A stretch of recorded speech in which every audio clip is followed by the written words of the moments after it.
अस्सलाम वालेकुम आदाब। आप देख रहे हैं स्टेट ऑब्जर्वर। मैं हूं आशिया खान। अगर हम डीडीसी इलेक्शंस की बात करें तो बड़े ही दमखम से किए गए थे, बट अब 3 महीने बीत जाने के बाद जो डीडीसी मेंबर हैं 280 वो प्रोटेस्ट कर रहे थे क्योंकि उन्हें प्रोटोकॉल्स ही नहीं दिए गए हैं और उन्हें काम किस तरह से करना है ये भी अभी तक वेरीफाई नहीं किया गया था। इसको लेकर वो लगातार प्रोटेस्ट कर रहे थे। कल अगर हम बात करें, वो हमारे लेफ्टिनेंट गवर्नर मनोज सिन्हा जी से मिले तो भी हमारे साथ इन सब चीज़ों पर बातचीत करने के लिए मौजूद है रियाज बशीर नाज, डीडीसी चेयरपर्सन। हम बात करें पुंछ लोरन से, हम इनसे बातचीत करेंगे कि क्या कुछ उसमें फाइनलाइज हुआ। जिस तरह से अगर हम अभी बताएं मेयर लाइक स्टेटस दिया जाएगा चेयरपर्सन को, तो चलिए हम इसी सब चीज़ों पर बातचीत करते हैं। सर, सबसे पहले आपका खैर मकदम। बहुत शुक्रिया आपका। आ, आपने सही कहा कि हम लोग प्रोटेस्ट पे थे। हमारी कुछ मांगें थी। एक प्रोटोकॉल आया था कुछ दिन पहले, जिसमें डीडीसी की पावर्स को और प्रोटोकॉल को उन्होंने वो जगह नहीं दी जहाँ पे उनको होना चाहिए था। तो कल हमारी जो कमेटी बनी थी, उस कमेटी के कुछ मेंबर्स को लेफ्टिनेंट गवर्नर साहब ने अपने पास बुलाया और बहुत ही अच्छी बातचीत हुई और उसके बहुत जल्द इंशाल्लाह मुझे उम्मीद है कि अच्छे रिजल्ट्स आएंगे। सर, अगर कहा जा रहा है कि वीक में ही उनको प्रोटोकॉल दिए जाएंगे, क्या कुछ कहना है कि इसी हफ्ते के दौरान जो सब कुछ चल रहा है ये सॉर्ट आउट हो जाएगा?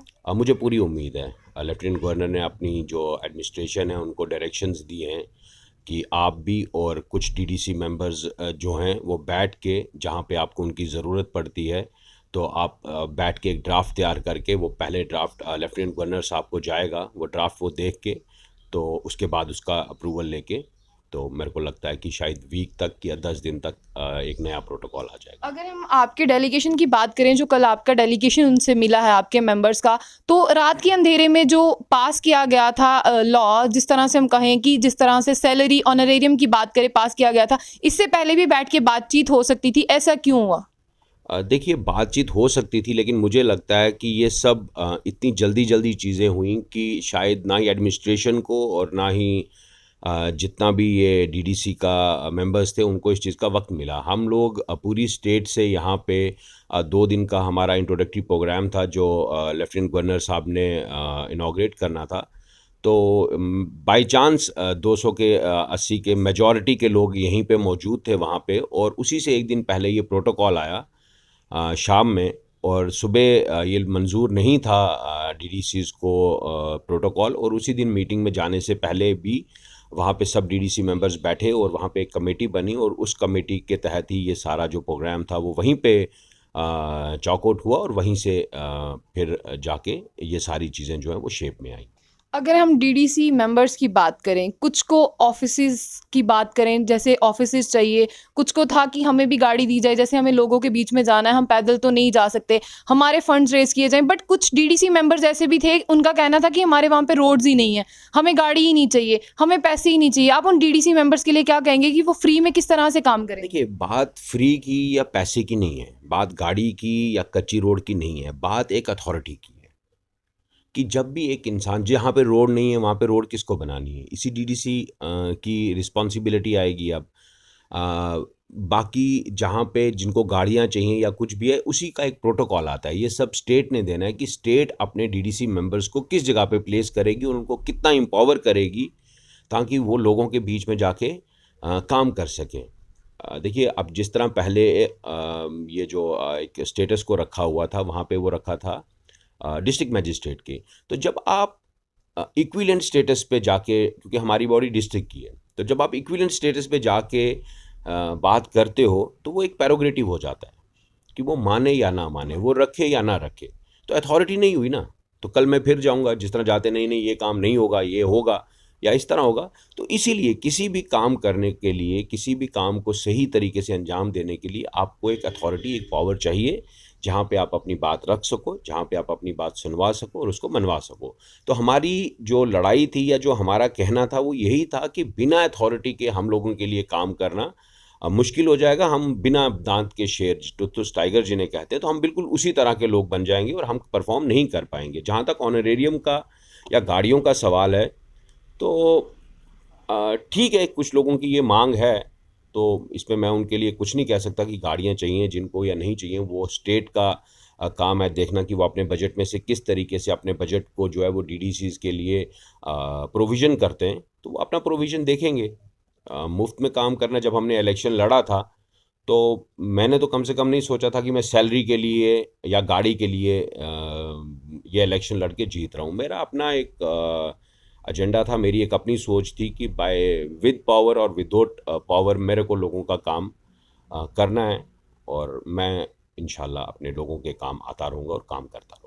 वाकई में मैं आपसे यही सवाल पूछना चाहूंगी, वो सबकी बात रही, मैं आपसे जानना चाहूंगी कि आप किस तरह से लोगों के काम करेंगे और आपको क्या लगता है कि किस तरह के प्रोटोकॉल होने चाहिए एक डीडीसी मेंबर के लिए। देखिए, प्रोटोकॉल में मुझे लगता है कि अगर ये हमें डेवलपमेंट का एक अथॉरिटी दे दें जहाँ पे हम प्लानिंग कर सकें, जहाँ पे हम बजट को प्रोविज़न कर सकें, बाइफरकेट कर सकें कि हमें अपने अपने ब्लॉक्स में किन किन चीज़ों को प्रायोरिटी पे रखना है, किन रोड्स को प्रायोरिटी पे रखना है, किन स्कूल्स को प्रायोरिटी पे रखना है, कहाँ पे हमें विलेज को दूसरे विलेज के साथ कनेक्ट करना है। मेरा हॉस्पिटल सब डिस्ट्रिक्ट हॉस्पिटल्स हैं, पीएचसीज हैं, या लोगों को वो चीज़ें उनके डोर स्टेप पे मुहैया कराने की एक अथॉरिटी मैं चाहता हूँ गवर्नमेंट से कि वो अथॉरिटी हमें दी जाए जहाँ पे हम प्लानिंग कर सकें, और प्लानिंग करके हमें एक बजट दिया जाए जिस बजट के तहत हम उस प्लानिंग को रख के अपने कामों को एग्जीक्यूट कर सकें वहीं पे जहाँ पे उनकी ज़रूरत है।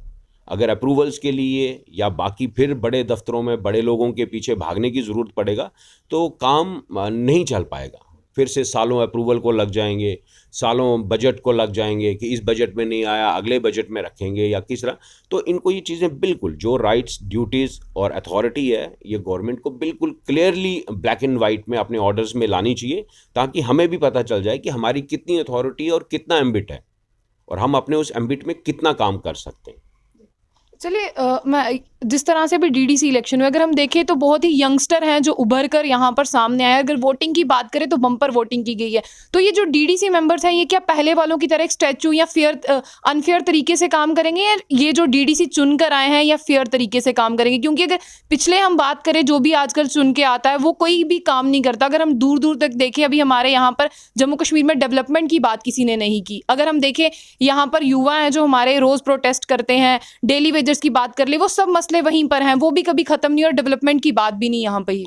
देखिए, मैंने यही कहा ना आपसे कि जब तक रूल्स, जब तक अथॉरिटी, जब तक लॉ डिफाइन नहीं होगा तब तक आवाज़ उठाने का कोई फ़ायदा नहीं होगा। बेरोज़गारी क्या डीडीसी दूर करने का, डीडीसी के एम्बिट में ये वाली चीज़ आएगी कि आप नौकरियों के लिए बात कर सकते हो, आप बाकी जो और सोसाइटी के इश्यूज़ हैं उन पे काम कर सकते हो कि नहीं कर सकते हो।